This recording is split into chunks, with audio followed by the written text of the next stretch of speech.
Welcome back. Karachi में गुल plaza की भयानक आग लगने के वाक़े में अब तक हलाकतों की तादाद मुसलसल बढ़ रही है। 70 हो चुकी है। सर्च ऑपरेशन अपने आखिरी मराहिल में है। आग लगने के इस वाक़े को 6 रोज़ बीत गए हैं मगर आग पर पूरी तरह भी अभी काबू नहीं पाया गया। सिंध की दो बड़ी जमातों पाकिस्तान पीपल्स पार्टी और मुत्तहिदा कौमी मूवमेंट के दरमियान लफ्जी गोलाबारी भी शुरू हो गई है। सानह गुल प्लाजा के हवाले से बात करते हुए MQM के सीनियर रहनुमा और वफाकी वज़ीर सेहत सैयद मुस्तफ़ा कमाल ने कहा है कि हम अब मज़ीद लाशें उठाने की सकत नहीं रखते। सैयद मुस्तफ़ा कमाल साहब ने यह मुतालबा किया है कि 18वीं तरमीम को फिलफौर ख़त्म किया जाए और कराची को विफाक के हवाले किया जाए। आज वज़ीर आला सिंध जनाब मुराद अली शाह ने सिंध असम्बली से खिताब करते हुए कहा है कि एक सानहे पर 18वीं तरमीम और कराची को विफाक के हवाले करने की बातें शुरू हो गई हैं। मुराद अली शाह ने मज़ीद कहा है कि गुल प्लाजा की लीज़ 1991 में रिन्यू हुई थी और जब 2003 में गैर कानूनी कंस्ट्रक्शन अप्रूव हुई थी तो उस वक्त मेयर कौन था, ये उन्होंने आज सिंध असम्बली में सवाल उठाया है। तब ना पाकिस्तान पीपल्स पार्टी की हुकूमत थी और ना ही 18वीं तरमीम थी। ऐसे साने को अपने सियासी मकासद के लिए इस्तेमाल करना बहुत बड़े जुर्म के बराबर है। आप हम पर तनकीद करें, हमारी गलतियां बताएं, ऐसा ना करें कि इन लाशों पर कोई पोशीदा एजेंडा शुरू कर दें। एक इतना बड़ा सानहा जिसने पूरे मुल्क को हिलाकर रख दिया है। उसके बाद 18वीं तरमीम और कराची को विफाक के हवाले करने के मुतालबे और इस साने पर सियासत करने के इल्ज़ामात के हवाले से बात करने के लिए हमें ज्वाइन किया है रुकन कौमी असम्बली और MQM हसन साबिर और तर्जुमान सिंध हुकूमत बैरिस्टर अरसलान शेख साहब ने। आप दोनों हजरात का बहुत बहुत शुक्रिया। बैरिस्टर साहब, आपसे गुफ्तगू का आगाज़ करना चाहूँगा कि गटर में कराची में गिर कर बच्चे जाँ बहक हो रहे हैं। इंफ्रास्ट्रक्चर के वहाँ पर मसाइल हैं। इंफ्रास्ट्रक्चर बिल्कुल तबाह हो चुका है। पाकिस्तान का फाइनेंशियल हब है कराची और इस सूरत हाल में अगर मसाइल हल नहीं होंगे, इतनी बड़ी आग लग जाती है, तो फिर MQM का ये मुतालबा तो दुरुस्त है ना कि वफाक के हवाले कर दिया जाए जब उनके मसाइल ही हल नहीं हो रहे। बिस्मिल्लाहिर्रहमानिर्रहीम। देखें, सबसे पहले तो दुआ गो हैं उन तमाम तर लोगों को जो शहीद हुए इस गुल प्लाजा के हादसे में, कि अल्लाह ताला उनको जन्नत नसीब करे, उनकी आमीन फैमिलीज आमीन। को सब्र अता फरमाए। साथ साथ जो जख्मी हजरात हैं, अल्लाह ताला उनको जल्द सेहतयाबी अता फरमाए। देखें, बहुत जल्द किसी भी कंक्लूजन पे जंप इन करना एक मैच्योर पॉलिटिक्स का, मैं समझता हूँ, मुस्बत सबूत नहीं है। आपने जिस तरह जिक्र किया कि मुस्तफ़ा कमाल साहब, मैं उनको पर्सनली उनकी बड़ी इज्जत करता हूँ, वो एक काम करने वाले शख्सियत हैं। लेकिन इस वक्त इस करंट सिचुएशन के अंदर जिसमें आप देख रहे हैं कि लोगों की डेथ्स हो रही हैं, एक पॉलिटिक्स करना वो एक अनफेयर मीन्स है। और आज फ्लोर ऑफ द हाउस पे आपने देखा सिंध असेंबली के लीडर जो हैं, हमारे Sindh assembly leader of the house ji, Syed Murad Ali Murad Shah Ali Shah साहब, साहब। उन्होंने, हाँ, मुराद अली शाह साहब जो ब्रिटिश ईस्ट इंडिया कंपनी, उस टाइम फ्रेम से लेके आज तक की इस गुल प्लाजा की पूरी हिस्ट्री बताई, इरेगुलरिटीज बताई, अवाम के सामने लेके आया गया। दो इश्यूज इसमें आ रहे हैं। नंबर वन सही। इसका प्लानिंग का, number two response time.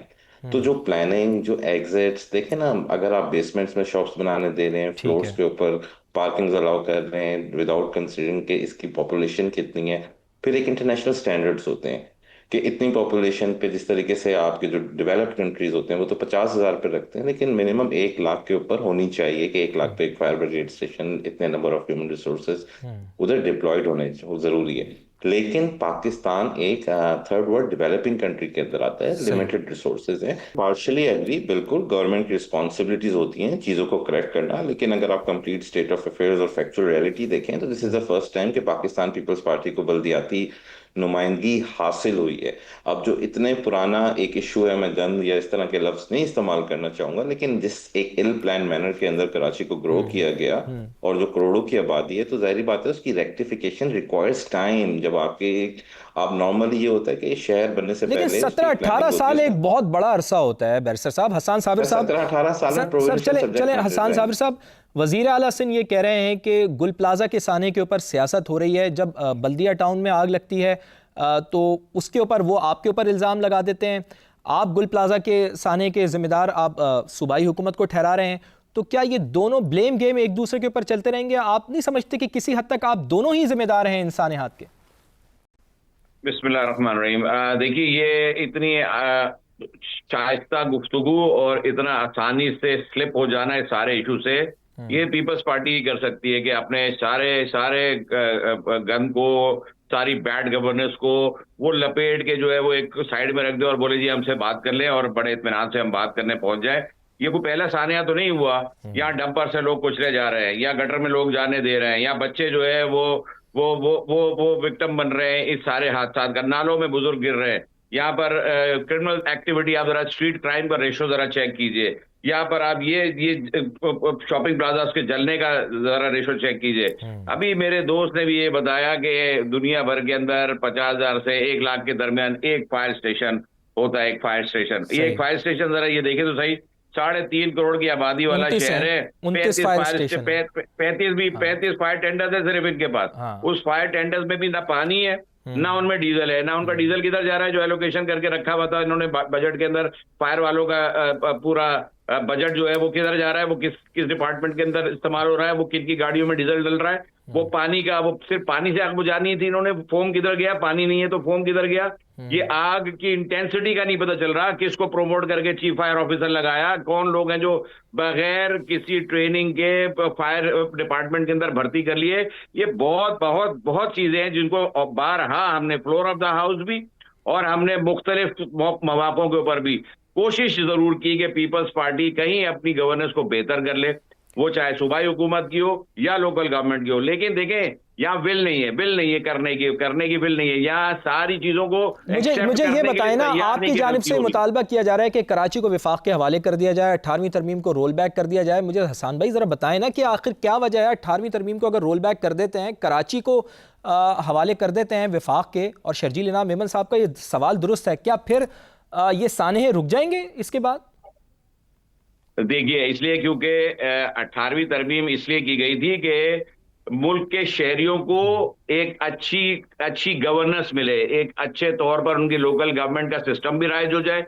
NFC के जरिए वो पैसे जो वफाक उन सूबों को देगा, सूबे आगे डिस्ट्रिक्ट के अंदर पीएफसी के जरिए देंगे। जरा ये तो देखें कि सिंध के अंदर, सिर्फ सिंध के अंदर इशू आ रहा है ना, पूरे पाकिस्तान के अंदर अगर इशू बन रहा है तो वो सिंध के अंदर बन रहा है 18वीं तक।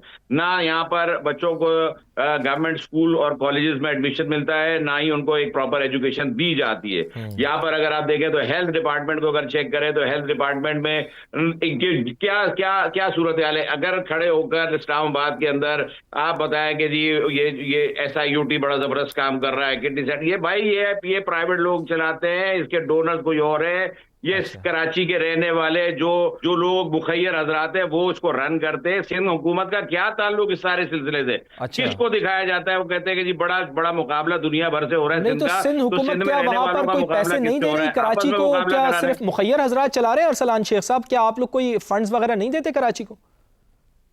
चूंकि हालात तो बज़ाहिर ऐसे ही बता रहे हैं।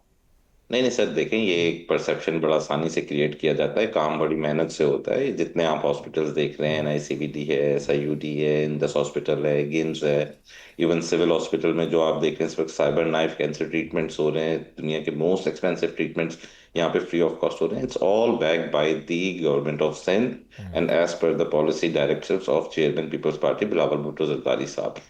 तो जहाँ अच्छी चीज हो, आई थिंक उन पे अप्रिशिएट करना चाहिए। जहाँ पे चीज खराब हो वहां पे क्रिटिसिज्म करना चाहिए। चले, आप कह रहे हैं कि सेहत का निज़ाम बहुत अच्छा है कराची में, चले अच्छी चीज़ों को अप्रिशिएट करना चाहिए, बात बिल्कुल सही है। लेकिन सवाल यह है कि आप लोगों का भी ये मौक़िफ़ है बैरिस्टर साहब के वहाँ पर फायर ब्रिगेड गो के लोग कुछ और कह रहे हैं, वो तो कह रहे हैं कि ताख़ीर से पहुंची, लेकिन आपका मौक़िफ़ दुरुस्त मान लिया जाए, आप कहते हैं कि जी पाकिस्तान पीपल्स पार्टी कह रही है कि वहाँ पर वक्त पर पहुंची है। लेकिन अगर वहाँ पर फायर ब्रिगेड वक्त पर पहुँच भी गई तो फिर आग 33 घंटे बाद क्यों बुझ रही है? क्या वो वेल इक्विप्ड थे? वहाँ पर पानी उनके पास मौजूद था? इतनी उनकी ट्रेनिंग थी जो फायर ब्रिगेड हुकाम थे, या वहाँ पर जो बेचारे एहलकार थे जिसमें से एक फुरकान नामी शख्स शहीद भी हुआ है? अगर तो वो वक्त पर पहुँच भी गई तो फिर 33 घंटे क्यों लगी रही आग? देखें, 2-3 चीजें अहम है ना। एक तो सबसे पहले ये कि फायर इंसिडेंट्स पूरी दुनिया में होते हैं, और एक चीज होती है जो अपने आप खुद बोल रही होती है। तो ये इस चीज की एक इंडिकेशन है that there is definitely a very big room for improvement, reforms जो लाने होंगे। लेकिन वो अगर आप कहें कि जी सिर्फ एक कोई फर्द वाहिद लाएगा, ये नहीं होगा। ये हम सबको, जब भी आप कोई पॉलिसीज बनाते हैं, फायर एक्ट सिंध असेंबली ने पास किया, लेकिन जब भी कोई एक्ट, पॉलिसी, रूल्स बनते हैं उसकी इंप्लीमेंटेशन बाय फोर्स होती है, लेकिन बाय विल भी होती है। अब ये वाली बहस मैं समझता हूँ कि हमें नहीं करनी चाहिए कि ये कितने टाइम्स, कितने आवर्स, क्योंकि एक पूरी इसकी कमेटी बनाई गई है। FIR लॉन्च करने का कैटेगोरिकली डिक्लेयर किया गया है, अनाउंसमेंट्स हुई हैं, कोई जुडिशियल कमीशन है वो भी होगी। जिम्मेदारों का ताउन दोनों एंड पे, प्लानिंग के एंड पे, और जो रिस्पांस टाइम या जो रिस्पांस मैकेनिज्म था वो पब्लिक के सामने लेके आया जाएगा। लेकिन इस वक्त जरूरत है कि इस सानिया से पाकिस्तान को निकाला कैसे जाए। मैं सिर्फ सही। कराची की बात नहीं करूंगा। तो ऐसे मौकों पर ठीक। कौमें इकट्ठे हो जाती हैं। हमें चाहिए कि ये फेडरल बात गवर्नमेंट, बिल्कुल प्रोविंशियल दुरुस्त है गवर्नमेंट, बैरिस्टर तमाम साहब के पॉलिटिकल ऐसे मौके पार्टी। के ऊपर कौमें इकट्ठी हो जाती हैं, लेकिन बदकिस्मती फिर कराची वालों की यह है कि जब भी कोई सानिया होता है आपकी तरफ से इल्ज़ाम तराशी की जाती है एमक्यूएम के ऊपर, और एमक्यूएम को फिर उनका माजी याद दिलाया जाता है और एमक्यूएम वाले फिर आपके ऊपर इल्ज़ाम तराशी करते हैं। हसन साबिर साहब, मुझे सिर्फ ये बता दें कि इस सारी सूरत हाल में एक आम शहरी, उसकी सिर्फ क्या ज़िंदगी में यही लिखा है कि वो गटर में गिर के मर जाए, वो अंधी गोली का निशाना बन जाए, वो टारगेट किलर्स का निशाना बन जाए, वो जो वहाँ पर मंसूबे शुरू हुए हैं ग्रीन लाइन के या रेड लाइन के, वो उसके नीचे आ जाए? मुझे बताएं कि एमक्यूएम तो हर दौर में ही हमने ये देखा है कि हुकूमत में रही है, फिर इल्ज़ाम तराशी भी करती रही है। आखिर एमक्यूएम का मसला क्या है? क्या अवामी सतह पर उसको वो सपोर्ट अभी नहीं मिल पा रही है, या फिर उसका मसला ये है कि उनको हुकूमत ही में ही रहना है, हुकूमत ही दी जाए तभी वो काम कर सकते हैं? देखिए, एमक्यूएम हुकूमत में अवामी सपोर्ट के तहत ही आती है, अवाम के वोटों से ही मुंतखब होकर आती है, और गुज़िश्ता कई दिहाइयों से अवाम की मदद के जरिए आती हो, तो अवामी मसाइल को ही उजागर करती, चाहे वो हुकूमत में हो या हुकूमत में ना रहे। लेकिन यहाँ सूरत हाल ये है कि देखिए, बैड गवर्नेंस की जहाँ बात होगी तो फिर बबांगे दोहल बात होनी चाहिए। इसके अंदर तजर्बा गानी बनाना चाहिए शहर को, कि तजर्बे करने। 18 साल से तजर्बा कर रही है पीपल्स पार्टी के ऐवान में, 18 साल हो गए इनको बैठे हुए। इस 18 सालों में कोई बता दे कोई सूरत हाल इस शहर के अंदर बेहतर हुई हो। पंजाब में हसन साबिर साहब और बैरिस्टर अरसलान शेख साहब, बहुत बहुत शुक्रिया आपके कीमती वक्त के लिए। चूंकि वक्त में ख़त्म हो गया है, लेकिन ये बात बिल्कुल दुरुस्त है कि शहर को तजर्बे गाह नहीं बनाना चाहिए।